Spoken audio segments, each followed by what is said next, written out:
আজ আমাদের জার্নির শেষ দিন।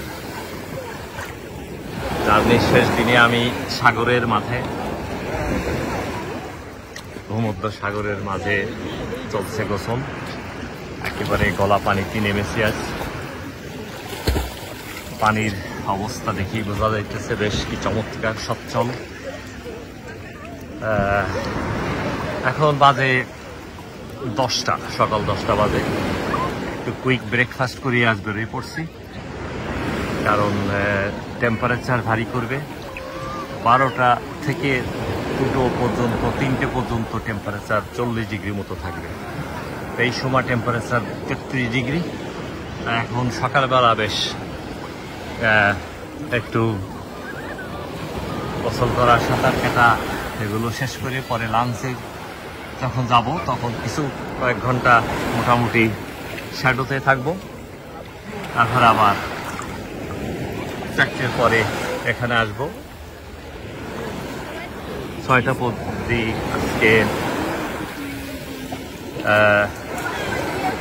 বিচের সাথেই সম্পৃক্ততা থাকবে। তারপরে ডিনার প্যাকেজ করে রাত্রি ফ্লাইট আগামীকাল সুইডেনের উদ্দেশ্যে।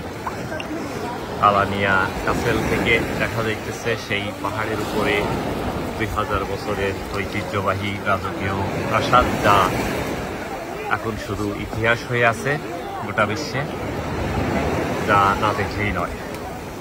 আমাদের এই ভ্রমণে অনেক কিছুই ঘটেছে ভালো মন্দ দিয়ে, তবে টার্কিশ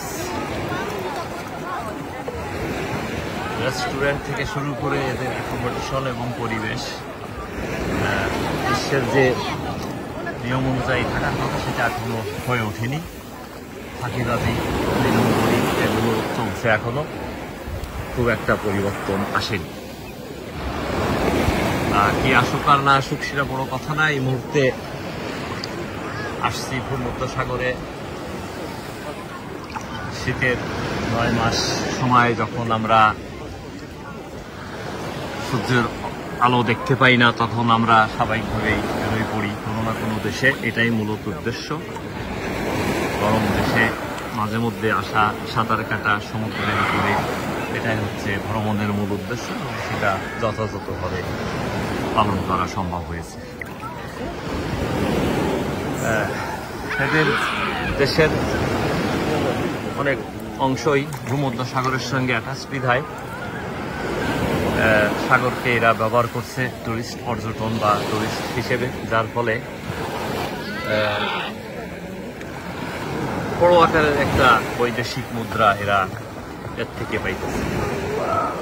আমাদেরও সেরকম সুযোগ আছে, কিন্তু দুঃখের বিষয় সেটা এখনো হয়ে ওঠেনি। বাংলাদেশের নানা সমস্যার ভিতরেও চিন্তা ভাবনা নিশ্চয়ই আছে, সেগুলো কোনো এক সময় কার্যকারী হলে বাংলাদেশ একদিন এরকম যে হবে না তার কোনো নিশ্চয়তা এই মুহূর্তে দেয়া কঠিন। দর্শক, ভূমধ্য সাগরের ওই সাইডে রয়েছে ইসরায়েল। এই মুহূর্তে কুয়াশাচ্ছন্ন মনে হইতেছে, কারণ ওয়াইন্ডিং লং ডিস্টান্স এখান থেকে, যার ফলে চোখের পলকে ওই ভূমধ্য সাগরের সাইডের অবস্থা এই মুহূর্তে দেখা সম্ভব নয়। যাই হোক, এটা ভ্রমণের একটা অংশ থেকে কয়েকদিন এখানে tourist information office, police, hotel management, এদের সঙ্গে আমার কিছু ঝামেলা হয়েছে। এই কারণেই যে তারা যেভাবে বলেছে হোটেল কিভাবে হবে, 5 স্টার হোটেল, থাকা খাওয়া সবকিছু, এখানে এসে দেখা গেল যে সেটা মেনটেন্যান্স করেনি। এখন এই কমপ্লেন করতে যেয়ে পুলিশ থেকে শুরু করে বিভিন্ন জায়গায় কথা হয়ে খুব একটা লাভ হয়েছে কিনা জানি না। শেষ অবধি তারা চেষ্টা করেছে তাদের যথাসাধ্য করতে, কিন্তু এই যে ফাইট করা, আসছি ছুটিতে আমরা গোসল করব, খাবো দাবো, ঘুরবো, কিন্তু ফাইট করে আমাদের রাইটকে টার্কি থেকে উদ্ধার করা এটা কঠিন ব্যাপার। সেটা সম্ভব হয়েছে।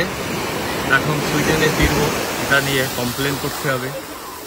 আমাদের এই যে হ্যারাসমেন্ট হলো, ঝামেলা হলো, ঠিকমতো ঘুমানো যায়নি, মনে এসি হয়তো ডিস্টার্ব করছে। এই যে যে ঝামেলাগুলো পর্যটনের ভিতর হয়ে থাকে, বেশিরভাগ সময় মানুষ মানে গিভ আপ দেয় যে আর যা হবার হয়ে গেছে, এটা আমি আর কিছু, কিন্তু তাহলে তো হবে না পরিবর্তন। তাই পরিবর্তন আনতে এখানে একটা ডেমনস্ট্রেশন তৈরি করা হয়েছে। প্রায় 600 গেস্ট ছিল এই হোটেলে। সবাইকে কালকে রাত্রি আমরা বদ্ধ হয়ে প্ল্যান করেছি যে কমপ্লেন করতে হবে, যাতে এই হোটেল হয় বন্ধ হবে, অথবা তাদের 5 স্টার চেঞ্জ করতে হবে, কারণ এটা 5 স্টার মেনটেন্যান্স করতে তারা ব্যর্থ। সেই যার ফলে পুলিশ অথরিটি এদেরকে ইনভলভ করা হয়েছে। তা সবাই স্বাভাবিকভাবেই জানছে যে ব্যাপার কি। ভদ্রলোক আসলো এখানে আমাদের দেশে, দেখতে আমাদের মতো, আবার সালাম টালাম সবই ঠিক দেয়, অথচ আমাদের 12 বাজাইতেছে। কারণ পরে গতকাল তার এইখানে যে হোটেলের মালিক, তার সঙ্গে দেখা, সে আমাকে অফার দিল আরো ভালো জায়গায় রাখতে। আমি যে না, আমি যেখানে আসছি এখানে, কারণ এই মুহূর্তে আমি এখান থেকে ছেড়ে গেলে পুরো টুরিস্টরা আমাকে ধরবে, আমি অনলাইন ব্যবস্থা করতে পারবো না। মানে কিছুটা দুর্নীতির সুযোগ আমাকে সে দেখাইতেছিল, হয়নি।